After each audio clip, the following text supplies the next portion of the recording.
শাহাবুদ্দিন কোনো সাড়া পেলেন না। ছায়ামূর্তিটি শাহাবুদ্দিনের দিকে তাকিয়ে ইশারা করে বললেন, শাহাবুদ্দিন ভাই, আপনার সাহায্য চাই। আপনি কে? লোকটি কোনো জবাব দিলেন না, সামনের দিকে তাকিয়ে এগিয়ে চললেন। চলতে চলতে তারা কবরস্থানের সামনে চলে এলেন। কবরস্থানের গেটে তখনও তালা ঝোলানো। শাহাবুদ্দিন লোকটিকে ডেকে বললেন, দাঁড়ান বলতাছি, কে আপনি?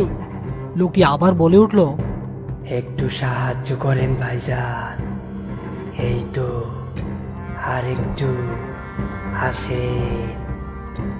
বলতে বলতে লোকটি কোনো রকম তালা না খুলেই গেট পার হয়ে গেল।